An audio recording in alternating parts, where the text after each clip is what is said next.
Good morning everyone, welcome back to my channel, welcome to my new blog. আশা করব সবাই তোমরা খুব ভালো আছো। আজকের দিনটা আমার শুরু হয়েছে একটা সুন্দর সূর্যোদয় দেখে। সকালে ঘুম থেকে উঠে ঘরের জানালাটা খুলে দিয়েছি ঠান্ডার ভয় না করে। যদিও ঠান্ডা খুব একটা পড়েনি, তো এই সুন্দর সূর্যোদয় দেখতে দেখতে আমি নিজের মর্নিং ড্রিঙ্ক এনজয় করছি। মর্নিং ড্রিঙ্ক এনজয় করে ফ্রেশন আপ হয়ে এখন আমার ব্ল্যাক কফি খাওয়ার পালা। দিন কয়েক হলো আমি আমার রুটিনে ব্ল্যাক কফি অ্যাড করেছি। এই ব্ল্যাক কফি খাই আর বসে সাথে বইটা পড়ি।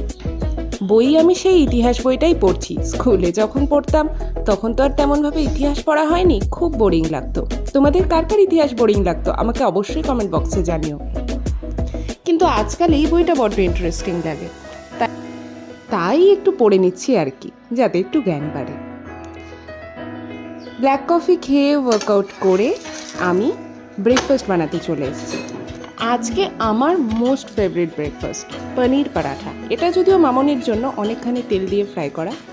আমার পরোটাটা আমি ফ্রাই করি না, নর্মালি রুটির মতো সেঁকে নিয়ে তার উপর দিয়ে হাফ টিস্পুন আমি ঘি দিয়ে দিই। এটা মাচ হেলদিয়ার দেন হোয়াইট অয়েল। দেখো কি সুন্দর ঝকমকে রোদ, আর তার মধ্যে আমার পরোটার উপর ঘিটা কি সুন্দর গ্লেজ দিচ্ছে। চলো রোদে বসে ব্রেকফাস্টটা কমপ্লিট করে নেওয়া যায়। আমি যতক্ষণ ব্রেকফাস্ট করছি ততক্ষণ তোমাদের একটা হেলদি টিপস দিয়ে দিই। Try to chew your food 32 times. হ্যাঁ, 32 বার চেবানো হয়তো সম্ভব হয় না, কিন্তু যতখানি পারবে চিবিয়ে খাবে, তাতে তোমার ডাইজেশন অনেক ইমপ্রুভ করবে। প্রথম সমস্যা হবে, খেতে সময় লাগবে, বিরক্ত লাগবে, কিন্তু পরে অভ্যাস হয়ে যাবে। ব্রেকফাস্ট করে এখন আমি যাচ্ছি একটু দোকানে, বুতাইদার দোকানে, আমাদের পাড়াতে কিছু জিনিস লাগবে, সেগুলো নিয়ে আসি। এই ক্যামেরা ধরে সিঁড়ি থেকে নামতে না আমার বড্ড ভয় লাগে। দেখো সামনে এক মহারাজ শুয়ে আছে, রকি দেখলে না একে পুরো তেড়ে যাবে। আর এখানে 5টি পুচকে আছে, ওই দেখো।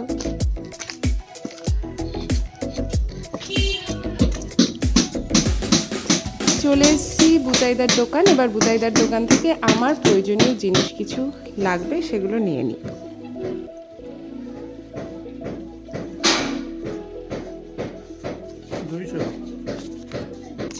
হ্যাঁ চলো, দুধের প্যাকেট, সার্ফের প্যাকেট আর মুসুর ডাল নেওয়া কমপ্লিট। বাড়ি চলে এসেছি, আর এখন ব্রেকফাস্ট করার পর চা তো খেতেই হবে। শীতকালে চা ম্যান্ডেটরি, তো চা বসিয়ে দিয়েছি, আর এদিকে বসিয়ে দিয়েছি ডিম আর আলু সেদ্ধ হতে। আজকে মামনিকে রিকোয়েস্ট করেছি একটু ডিম কষা বানানোর জন্য।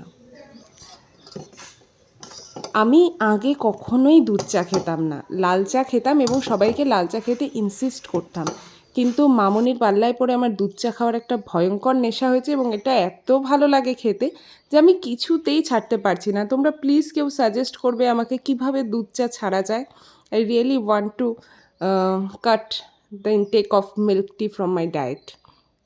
এখন বসে বসে কাকিমণির সাথে মামনির সাথে বেশ খানিকক্ষণ আড্ডা দেব আর চাটা এনজয় করব।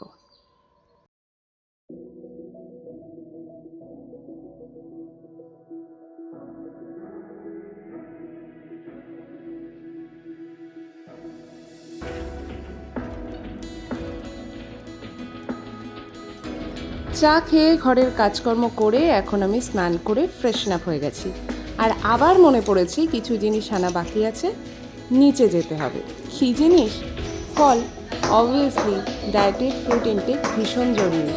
তো সামনে ফল কাকু দাঁড়িয়ে আছে ঠেলা নিয়ে, চলো গিয়ে একটু কমলা লেবু নিয়ে আসি। কমলা কত করে গো? কমলা লেবু নিয়ে আসাও সারা, আর হাতে করে নিয়ে রোদে বসাও সারা। এই দেখো রকি, রকি খাবে নাকি কমলা লেবু? রোদে বসে কমলা লেবু ছিলতে ছিলতে কমলা লেবু খাওয়া, এটা একটা সেই ছোটোবেলা থেকে শীতকালের প্যাটেন্ট ওয়ার্ক। আগে সাথে একটা টেস্ট পেপার বা অঙ্ক বই থাকতো, সাথে অঙ্কও করতে হতো, এখন তা করতে হয় না। চলো দেখি মামনির ডিম রান্না কত দূর। মামনির ডিম কষাও প্রায় রেডি, এবার লাঞ্চ করতে হবে। লাঞ্চের প্লেট অ্যাজ ইউজুয়াল, প্রচুর স্যালাড, ডিম কষা, ডাল, পেঁপে সেদ্ধ। লাঞ্চ করে একটুখানি পাওয়ার ন্যাপ নিয়ে আমি চলে এসেছি রান্নাঘরে, গ্রিন টি বানাবো। এই দুপুরের ঘুমটাও আমাকে ছাড়তে হবে, দুপুরে ঘুমানো একদম ঠিক না। গ্রিন টি খেয়ে আমি বেরিয়ে পড়েছি সন্ধ্যাবেলা একটু হাঁটতে। তবে হাঁটার আগে অনেক কাজ আছে, আমাকে যেতে হবে একটু খাগড়াবাড়ি চৌপতি, যেখানে মামনির ডাক্তারের খোঁজ নিতে হবে যে উনি এসেছেন কিনা, তাহলে নামটা লিখিয়ে আসবো। তোমরা প্লিজ এরকম করে কুড়া মানে যে সমস্ত নোংরা আবর্জনা জড়ো করো সেগুলোকে এভাবে কুড়িয়ে দেবে না, তাহলে এগুলো পরিবেশ দূষণ করে অনেক। প্লিজ। মেন রোড ছেড়ে আমি এখন বাঁধ রোডের উপর উঠে গেছি। এই বাঁধের রাস্তাটা পুরো কুচবিহারকে বাইপাস করে। এটা এই এন্ডে শেষ হয় খাগড়াবাড়ি চৌপথিতে, আর একটা এন্ড কোথায় শেষ হয় সেই জায়গাটা আমার আপাতত মনে পড়ছে না, পরে মনে পড়লে তোমাদের সাথে অবশ্যই শেয়ার করব। আর এটা আমার ফেভারিট ফুচকার দোকান। আমি ফিরে চলে এসেছি ডাক্তারের খোঁজ নিয়ে। এবার আমি হাঁটছি, দেখলেই বাড়িটায় কি সুন্দর সুন্দর ফুল ফুটেছে। আর এখন আমি আছি বিনাপানি ক্লাবের সামনে।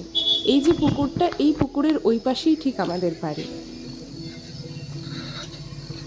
ইভিনিং ওয়াক কমপ্লিট, বাড়ি ফিরে এসেছি, পাস্তা বসিয়ে দিয়েছি। আজকে একটু পাস্তা দিয়ে স্যালাডের মতো বানানোর ইচ্ছা আছে, আর মামনির জন্য বানিয়ে দিয়েছি এনশিওর।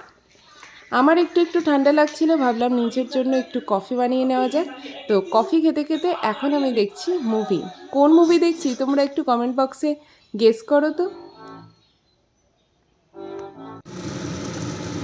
পাস্তা স্যালাড বানাবো ভেবেছিলাম, তারপরে ভাবলাম না পাস্তাই বানিয়ে নিই, কিন্তু একটু হেলদি ভার্সন।